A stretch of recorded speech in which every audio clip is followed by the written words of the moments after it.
Olá, tudo bem? Bom, todos nós sabemos que a saúde mental está no centro dos desafios do nosso tempo. E por isso, hoje o nosso podcast Controle Externo Especial Saúde vai falar sobre saúde mental, em relação também à campanha Janeiro Branco, que trata esse tema tão importante. E para isso, eu estou aqui muito bem acompanhada de uma especialista, Fernanda Cade. Seja muito bem-vinda ao Controle Externo, é um prazer tê-la aqui. Obrigada, Karen. Eu agradeço o convite. É uma honra sempre para mim falar sobre esse assunto, saúde mental. É um assunto que vem ganhando uma importância muito grande, né? Principalmente pós-pandemia. Esse assunto vem tomando aí muitos debates. Sim. E eu espero poder contribuir um pouquinho com esse programa. Com certeza, Fernanda Cade, que é, a gente sabe, diretora de Saúde e Assistência Social do Tribunal de Contas do Estado de São Paulo, e recentemente ganhou 2 prêmios extremamente importantes, um deles até o mais importante do nosso país em relação à saúde mental. Queria que você falasse brevemente desses 2 prêmios que você recebeu, Fernanda. O primeiro prêmio, eu fui finalista como embaixadora de saúde mental, é um prêmio nível nacional, que engloba iniciativa privada, órgãos públicos, e o tribunal ele foi o único órgão público a estar entre os finalistas. Eu compus a categoria de embaixadora de saúde mental do Vitude Awards. Legal. E foi muito interessante, porque eu estava ali junto com os gigantes do mundo corporativo, que a gente sabe que é uma outra realidade, sim, que a gente sabe que tem um orçamento voltado para a saúde mental muito mais robusto do que o que nós temos no setor público, né? Eles já estão um pouco mais à frente de nós.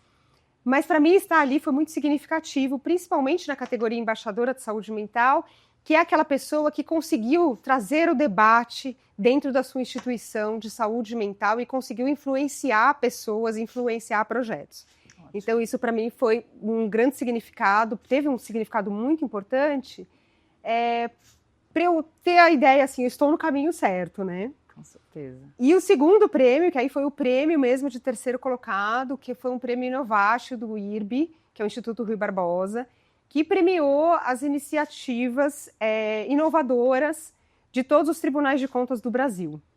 Né, a gente ficou em terceiro lugar de 146 projetos. Olha que legal. E também foi muito legal a gente estar dentre esses 3 vencedores, porque, na verdade, muitos projetos ali tinham relação com a atividade fim dos tribunais de contas. E a gente estava ali com o nosso projeto Brigada em Saúde Mental, que é um projeto voltado para o acolhimento, para o reconhecimento do adoecimento mental dentro da instituição e para a promoção da saúde mental dentro da instituição. Que legal, né, que o tribunal está olhando, né, com uma visão tão futurista, né, tentando abraçar e cuidar dessa causa, porque o tema saúde mental, a gente tem notado que é um tema que tem ganhado muito espaço e relevância em todos os lugares, em todas as instituições. E aí eu queria te perguntar por que esse tema tem ganhado tanta relevância. O que você sente no dia a dia, trabalhando com isso, trabalhando perto das pessoas e discutindo esse tema? Por que cresceu tanto, Fernanda? Eu acho que é uma série de fatores, né, que a gente precisa citar aí. Eu acho que vem desde essa sociedade hoje do alto desempenho, né, as pessoas precisam estar sempre performando. Todo mundo precisa estar sempre performando, tem que estar sempre postando na rede social que eu consegui isso, eu consegui aquilo. E você passa a entrar numa competição que é até meio velada, né? Você olha para o Instagram do outro, nossa, mas ele tá... Como que ele consegue fazer tudo isso? Ele consegue porque eu não consigo. Exato. Você começa a entrar sem perceber muitas vezes. Sem perceber, né? Inconsciente até, né? Eu acho que tem esse fator. Tem o fator também das relações interpessoais que elas foram se distanciando, principalmente no período pós-pandemia. Hoje a gente fala muito mais por WhatsApp, por rede social, do que as relações pessoais mesmo. Houve a pandemia, que teve o isolamento social, que teve o medo das pessoas, o medo da doença, do desconhecido, daquele vírus que ninguém conhecia muito, exatamente. A insegurança, o luto, porque muita gente perdeu familiares, e aí lidar com esse luto, né? E então eu acho que hoje a gente vive um momento muito difícil em relação a isso, porque a pandemia passou, mas os efeitos dela ainda ficaram. Né? E hoje a gente vê o debate da saúde mental, e o Brasil, eu acho que ele não está muito à frente disso. Eu acho que, pelo contrário, o debate aqui no Brasil começou um pouco depois, né? Vem à tona agora pós-pandemia. Mas é um debate que já vinha sendo falado, porque isso não é pós-pandemia, vem sendo um processo que se agravou. Sim. Na pandemia, né? A pandemia trouxe só colocou à tona, luz, né? Exato, trouxe à tona e as pessoas ficaram mais sensibilizadas a tudo isso. O problema ele já existia, só que ele veio à tona com a pandemia e com o isolamento social. Sim, e quando nós falamos sobre saúde mental, Fernanda, é um leque muito amplo. Quais fatores entram, que a gente pode considerar fatores que se encaixam na saúde mental?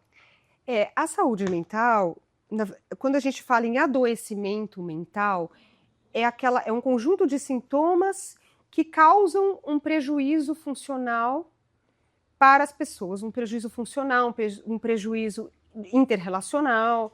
Então, às vezes as pessoas têm alguns sintomas, mas que eles são breves. E aí é uma resposta ao estresse diário e ao estresse cotidiano e está tudo bem. Todos nós passamos por isso. Sim. Quando a gente começa a falar em adoecimento mental, é diferente.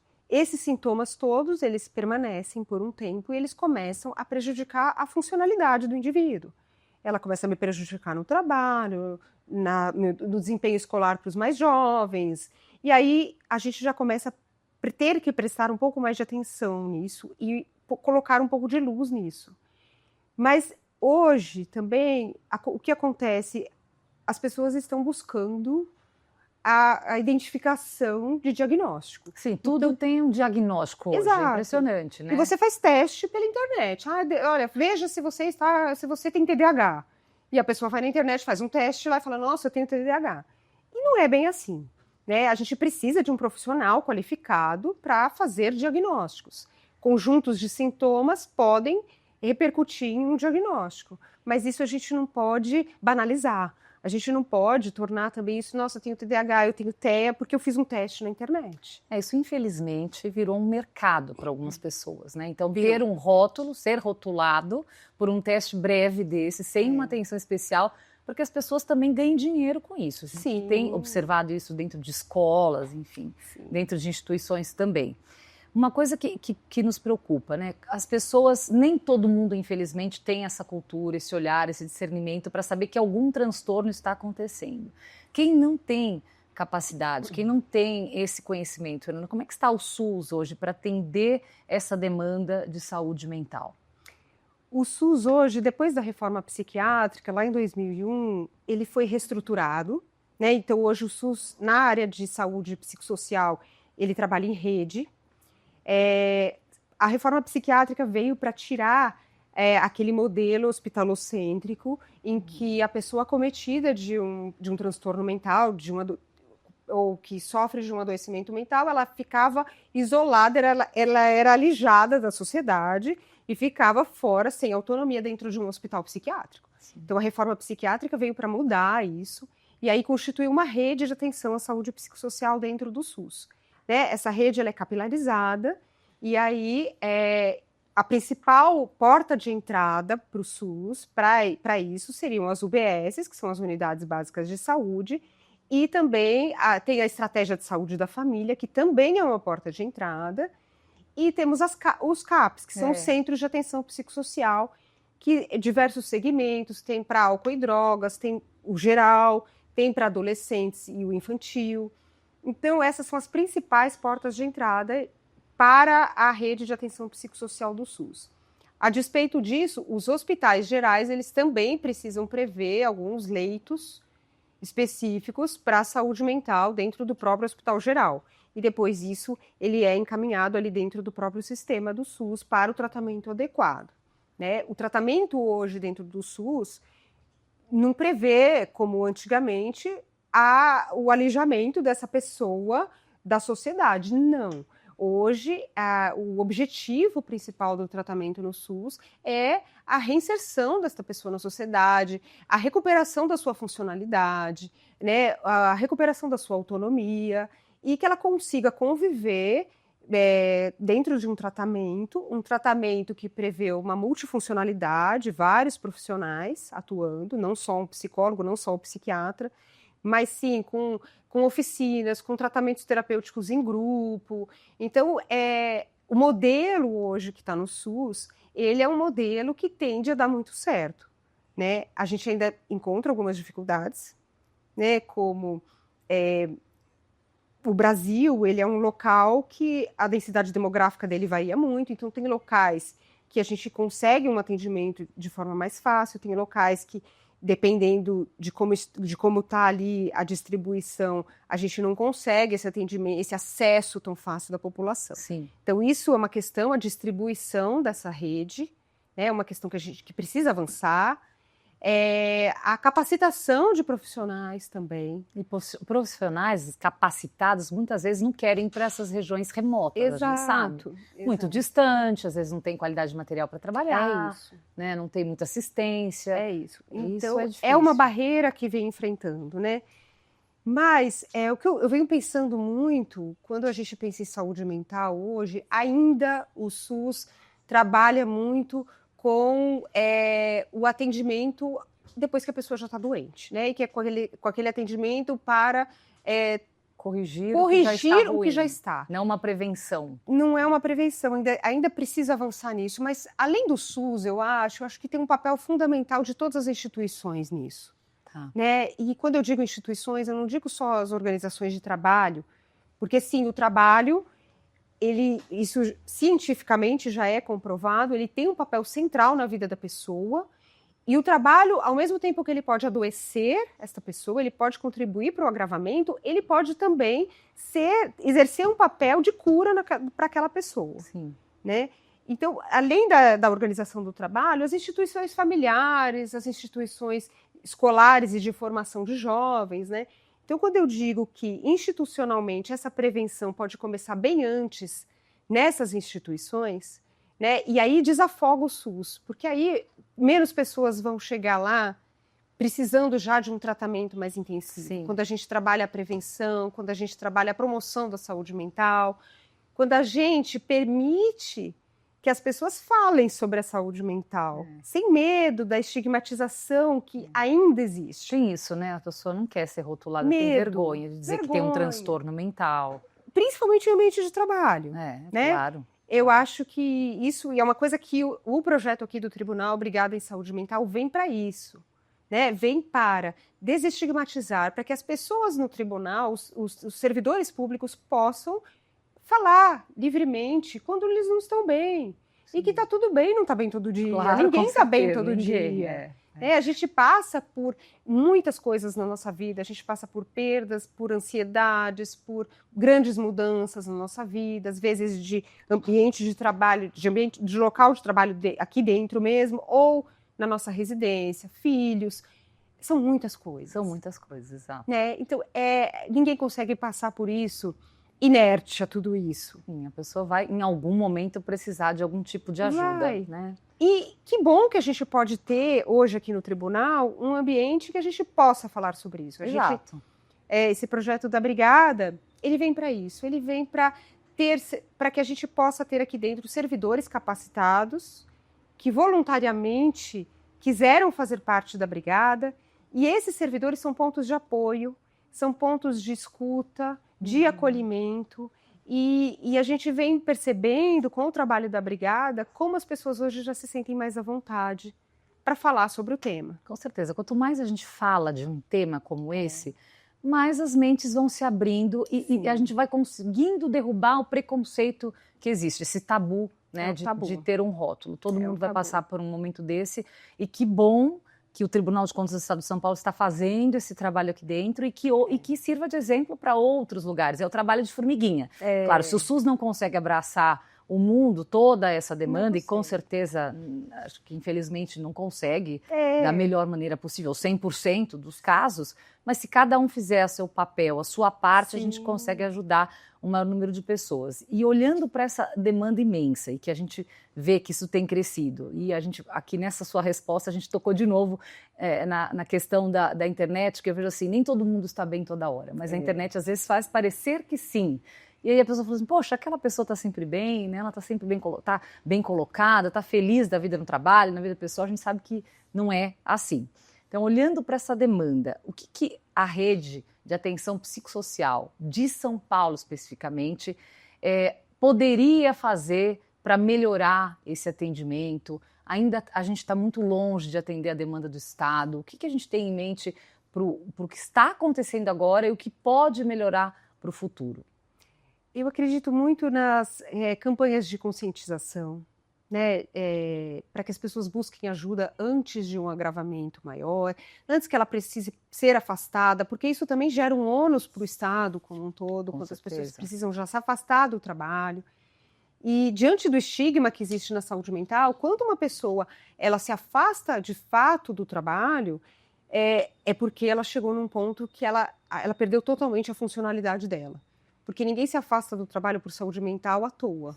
Claro. Né? Para chegar nesse ponto, ela passou por muita coisa antes. Então, eu acredito muito em campanhas de conscientização, eu acredito muito em políticas públicas voltadas para a parte escolar. A gente sabe que jovens e crianças e adolescentes têm agravado demais a parte de saúde mental deles. A gente vê uma crescente, principalmente em índice de suicídio dessa população. Sim, é algo que é velado, inclusive na imprensa. Nós não falamos, né, por exemplo, sobre suicídio, porque é algo que pode até estimular.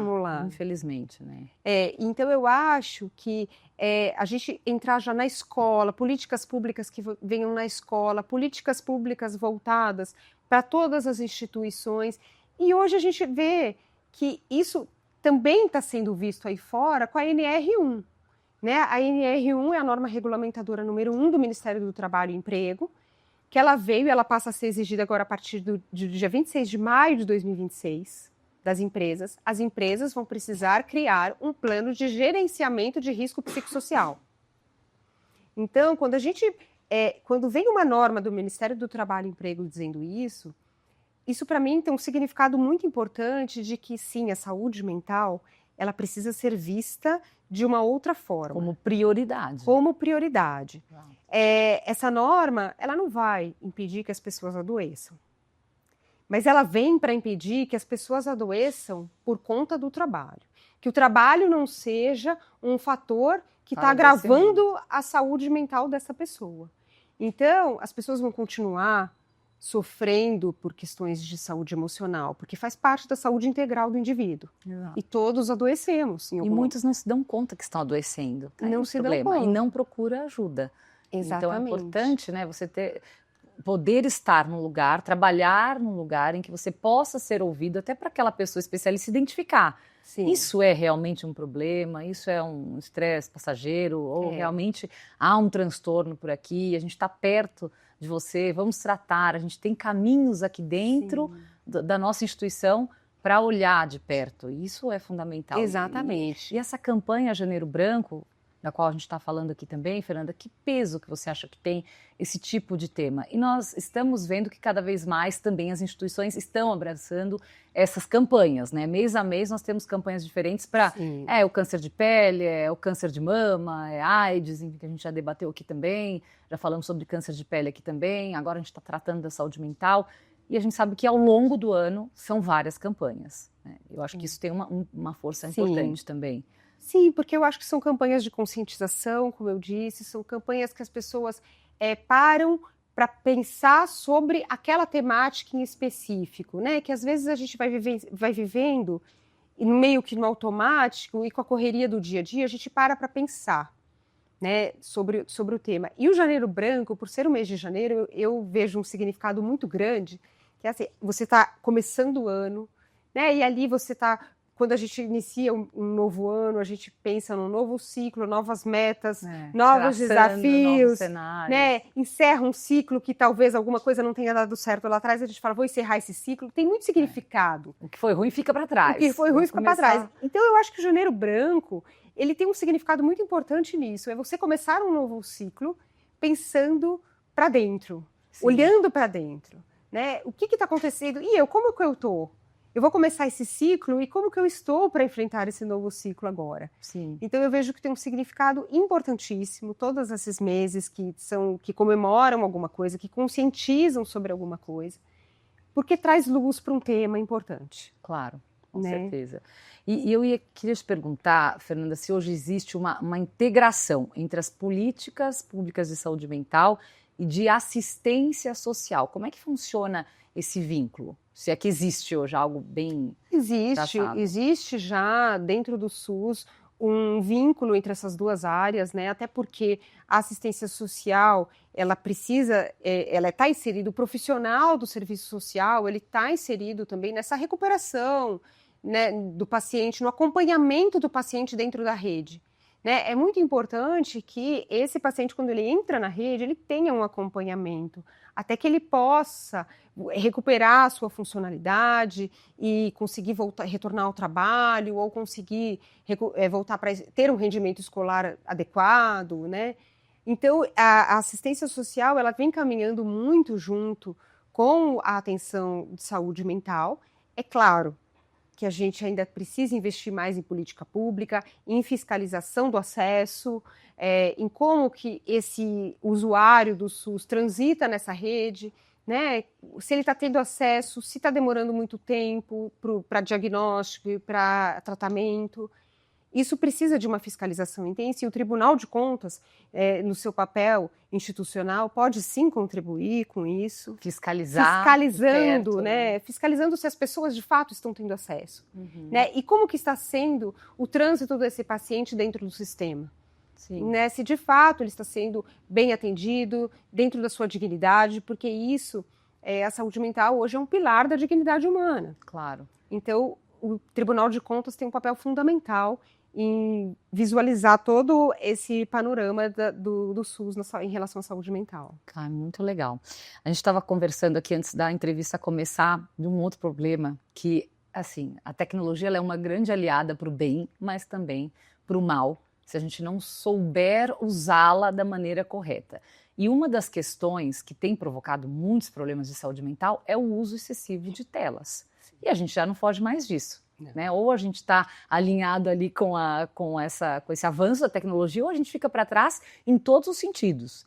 E o quanto isso é trabalhado dentro das instituições, a gente já viu um grande avanço das escolas proibindo o uso de celular, por exemplo. Isso eu acho, na minha opinião, que foi uma grande conquista, porque lugar de escola não é lugar de tela. Você tem muitas outras horas para mexer no celular e a criança também não tem discernimento, né, do que é adequado e não sabe a hora de parar.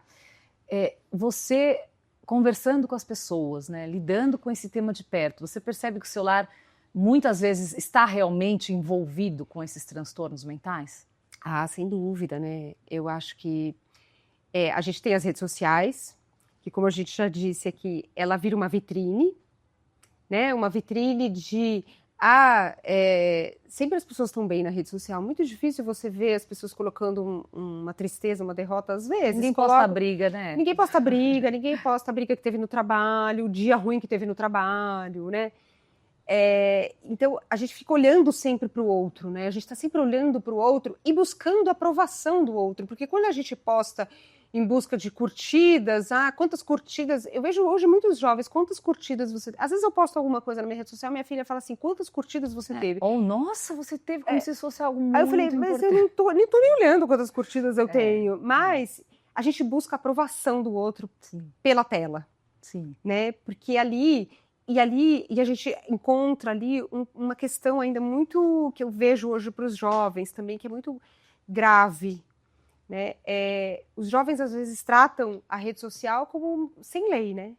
Terra sem lei. Terra sem lei. Todo mundo fala o que quer, todo mundo fala, ofende o outro. E isso a gente não sabe como isso está chegando para a pessoa que está do outro lado. Claro. Né? Às vezes a gente não sabe como a pessoa que está do outro lado dessa tela está recebendo essa informação. Todo mundo fica muito corajoso também, né? Todo mundo corajoso, né? Então a gente não sabe como a pessoa do outro lado está recebendo isso. A gente precisa ter um pouco de cuidado com isso.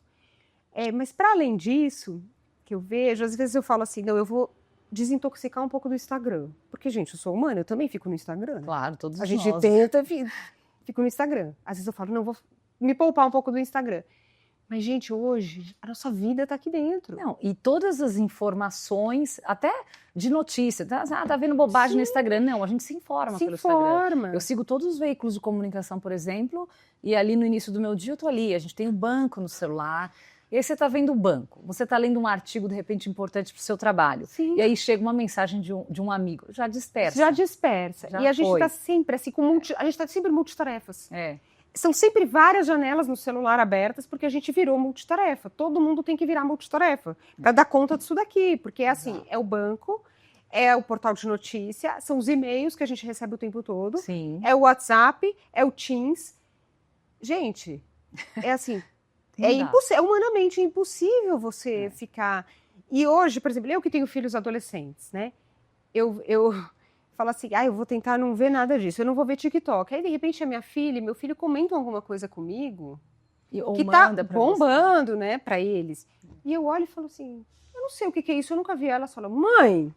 isso. Não acredito que você nunca viu isso. Eu falei, gente, eu não vejo TikTok, mas assim, até para isso a gente tem que se preocupar um pouco de estar um pouco antenada. Claro, para acompanhar a cabeça dos filhos. Para acompanhar a cabeça dos nossos filhos. Às vezes eu faço algumas perguntas para os meus filhos também. Mãe, não acredito que você não sabe o que é isso. Não, eu não sei.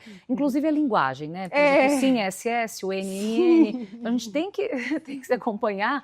Claro, porque nós também atuamos, trabalhamos, a gente tem que estar atualizada sempre. Sem dúvida. E para ter uma boa relação com os nossos filhos, que é a nova geração que vem aí. Ou dentro mesmo do próprio trabalho. A gente trabalha com estagiários, com pessoas mais novas que estão chegando. A gente também tem que ter esse olhar de cuidado com o que faz sentido para eles, que às vezes não faz mais sentido para a gente, mas para eles faz. E eles acabam nos ensinando e muito, né? E muito. A gente sabe disso também. Agora, Fernanda... Pensando aqui de tudo que a gente conversou, né, da importância desse olhar atento dentro das instituições, das pessoas não terem mais esse tabu de discutir ou de questionar ou cuidar e tratar um transtorno. Eu queria, para a gente encerrar, porque o nosso tempo está chegando ao fim aqui no Controle Externo, queria saber um pouquinho da sua visão. Qual que é o principal avanço que o Brasil precisa ter, né, que todos os estados ali precisam ter, para a gente alcançar hoje na política de saúde mental? Daqui para frente, o que é imprescindível que aconteça para que a gente consiga melhorar esse atendimento em relação à saúde mental, para que a gente tenha uma melhor qualidade de vida daqui para frente, porque a gente já sabe que algumas coisas são irreversíveis. Sim. Então, temos que aprender a lidar e fazer com que isso flua melhor daqui para frente. Olha, eu acho que assim, para as políticas públicas, elas precisam estar, primeiro, mais à disposição da população, para que a população possa cobrar, né? E aí a informação. O que eu vejo muito hoje, a saúde mental ainda é muito tratada como secundário. A gente vê, por exemplo, campanhas de diabetes, todo mundo fala sobre diabetes, pressão alta, problemas cardíacos. E é comum as pessoas falarem, hoje eu estou com a pressão alta, eu faço um tratamento porque eu estou com colesterol alto. Só que quando a gente se depara com a saúde mental, não é tão simples assim. Né? As pessoas têm receio de falar que foi num psiquiatra e está tomando um antidepressivo. Sim. Elas não querem falar, elas escondem. Então, de repente, você tem um colega do seu lado que está passando por um momento difícil, está tomando medicamento e você nem sabe disso. E aí você continua tratando ele da mesma forma. Então eu acho que a informação hoje, a disseminação de informação, com campanha de conscientização, com dados, um maior acesso de dados à população, participação do controle social também nisso é muito importante. Né? O que a população está precisando? Sim. Porque de repente você oferece um apanhado de coisas e não é aquilo que a população está precisando. Ouvir a população. Tem até um canal hoje de WhatsApp para várias coisas. A gente recebe mensagens, por exemplo, alertas de tempestade. Sim. Né? Alertas sobre, olha, começa agora a campanha de vacinação tal. Por que não criar esse tipo de alerta para a saúde mental? Um canal direto para que a gente tenha agilidade da população em ter esse acesso. Talvez seja algo importante. Né? A gente até criou aqui dentro do tribunal, que eu me permito aqui, a gente criou esse termômetro emocional. Muito legal. E que eu venho disseminando aqui dentro, a gente fez como marcador de página para livro, mas isso pode também se transformar numa proteção de tela do computador. Que é para que a pessoa chegue, olhe para esse termômetro emocional e consiga se olhar ali. Falar, onde eu estou hoje? Eu estou irritado, impaciente, eu estou um pouco reativo. Qual o nível de suporte que eu preciso? Porque até isso ele explica aqui, qual o nível de suporte eu preciso? Se eu preciso só de um autocuidado nesse momento, ou se eu já preciso procurar um cuidado profissional? Sim. Quando os meus sintomas já estão... Extrapolaram o limite. Extrapolaram o limite. Então eu acho que coisas como essa que são simples de fazer, Sim. são muito simples das instituições fazerem.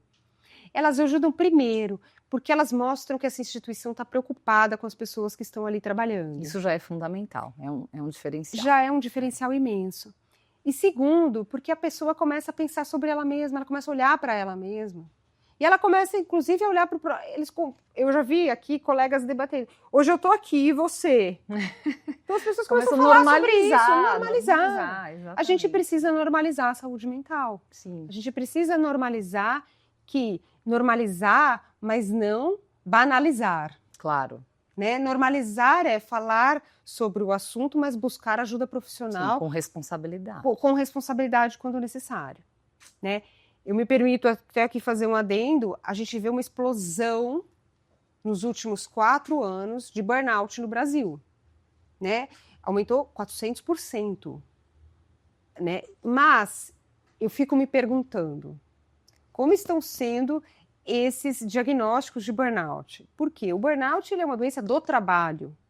Precisa ter um nexo causal entre o sofrimento do trabalho e ao ponto que aquela pessoa chegou, que ela se torna disfuncional, que ela perde total conexão com o trabalho. E será que é só o trabalho que provocou isso? Exatamente. Tem uma série de outros fatores aí. Então eu fico me perguntando, esses diagnósticos de burnout, como eles estão sendo feitos, né? Se estão adequadamente sendo feitos ou não. Profissionais preparados para fazer esse diagnóstico. Exatamente. Com seriedade. E que as pessoas não procurem diagnósticos na internet, no chat GPT, que procure... Né, que eu vi a gente está fazendo terapia no chat GPT, né, gente? Conversando, né? Esse é o ápice da falta de informação. É o ápice. De querer tudo, né? O imediatismo que hoje circula entre todos nós. E aí a pessoa acaba ficando dependente da tecnologia até nisso, que é um grande risco. É um grande risco. Então, para concluir, eu acho, políticas públicas a gente precisa ter capacitação de profissionais, para que eles estejam cada vez mais capacitados para diagnosticar, para identificar e para falar sobre a temática, e informação, a disseminação de informação. Ai, muito bom, Fernanda. Parabéns pelo seu trabalho, né? Por olhar de perto para um tema tão importante, por fazer esse trabalho aqui dentro, ter esse tipo de ideia, que é uma ideia assim, importantíssima, simples de fazer, não tem um custo elevado, então é importante que a gente diga isso, porque muitos também vêm com essa justificativa, a gente não tem dinheiro para investir ali, mas para isso, tendo um profissional qualificado, não é preciso um grande investimento. Exatamente. Né? É algo que pode ser feito. Muito obrigada pela sua participação. Eu agradeço. Falamos com a diretora do DASAS, especialista no assunto, foi uma honra recebê-la aqui. Muito obrigada, viu? Obrigada pelo convite, foi uma honra. A honra foi toda nossa, então esse foi o podcast Controle Externo, programa Controle Externo Especial Saúde. Nós falamos sobre saúde mental, na campanha Janeiro Branco. Queria agradecer aqui o espaço cedido pelo Ministério Público de Contas, dentro do Tribunal de Contas do Estado de São Paulo. Até a próxima edição.